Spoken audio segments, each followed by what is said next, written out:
In this tiny space, reaching out finds nothing. Arms stretched measure just the width, and the window above is like a sneezing camera offering no coverage. Guys, food shortages are the new black. Rosen was eagerly waiting for a drink, but before he could sit, he got showered with a soldier's blessing. Rosen awkwardly hid in the corner, but couldn't dodge the lecture. The laughter was so contagious he almost laughed aloud, and his two brothers weren't faring much. The tribe was boxed in with no windows to see out of, and let's just say Kate seemed like their new last name. Even though the wild celebrations outside made everyone want to escape, on Christmas Day, watching the soldiers, they seemed to show a hint of kindness. While stuck in the warehouse, Cy gazed at the fireworks like a kid dreaming for candy. Rosen, down in the half-basement, finally scored a meal. Even if it was leftovers, he chowed down without a second thought, but in the half-basement, he missed out on the fireworks. The booming sounds, however, sparked a genius idea for wall tapping. Before long, his wall answered back with its own music, almost turning it into a rejection party. Despite the harsh conditions, he and his friends communicated with Morse code through knocks, keeping the rhythm tight. It was like they were rehearsing for a band. After several attempts, the ensured messages were on point, boosting morale through this quirky exchange. Under dictatorship, they resisted firmer, chats heated up spanning to 1976. On the 1007th day of captivity, Rosen and his friends were like, enough is enough. They hatched a plan to knock their way to assist. Even in a dreadful environment, they stayed optimistic, cracking jokes while their fingers ached from all the wall knocking.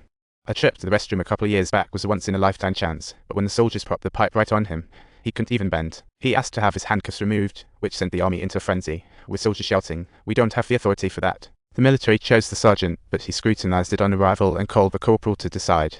However, the lieutenant was useless, so they eventually summoned the captain, who showed up and just uttered one comically hilarious line.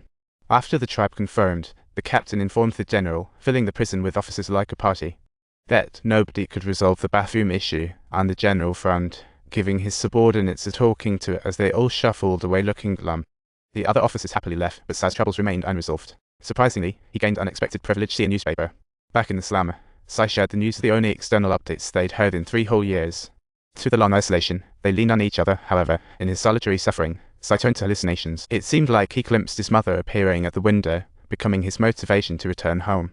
His mother never gave up on him, keeping hope alive. Mom patrolled the prison again, but couldn't meet him, waiting all day, stubborn as rain. Even though the guards adamantly rejected her request, on that freezing rainy night, being shuffled into a new cell shattered their communication hopes once more. Now, it's been 1529 days for Shaitan captivity, and the military even slapped white paint on the cramped cell. Talk about zero aesthetics. With Eugene patrolling above, Rosen didn't dare to budge an inch. He was on the verge of a breakdown. One day, Eugene chatted about his crush, and Rosen chimed in, "Dude, write her a love letter." Eugene thought to himself, "I can't lose my face," so when his partner left, he secretly came to Rosen for advice. "So, now what? What to do next? Quick, give me some pointers." Following Rosen's guidance, Eugene penned a brilliant love letter that charmed his beloved, but the news caught the attention of Jiangshi. Jiangshi caught Eugene's antics, yanking the still sneezing Rosen awake. Rosen thought he was in big trouble, only to find out she was counting on him to write a love letter to. She skillfully moved her hands, quickly writing down verses that surprisingly touched Jiangshi. She then generously aided Rosen, leading to a complete 180 in Jiangshi's attitude towards him. Amidst the cheers emanating from the radio, Jiangshi genuinely and deeply felt the delights of sharing, and shortly thereafter, he received a reply. Undoubtedly, Rosen's assistance given early on had brought him immense happiness. However, joyful moments are always fleeting. Before long, Cy was transferred to a different prison. While answering nature's call, he stumbled atop a green bottle, feeling the warmth of sunlight on his back. On the 2024th day of captivity, he finally felt the freedom of body and soul. Even if fleeting, in 1978, 3 were locked in a dungeon. Standing was nearly impossible as the only light in the room came from a single light bulb flickering. Endless hallucinations crashed in once again, almost driving them to madness, and Cy struggled against the tide of loneliness.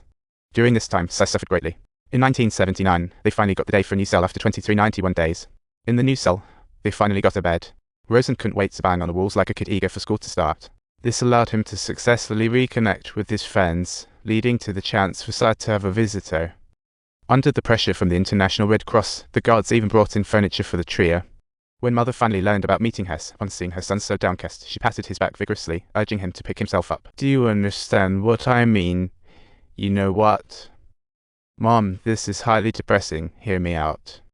Listen, you have to hang in there. I've done it too, no matter what. You hold on. Don't let them kill you. I know you can do it. Keep fighting on."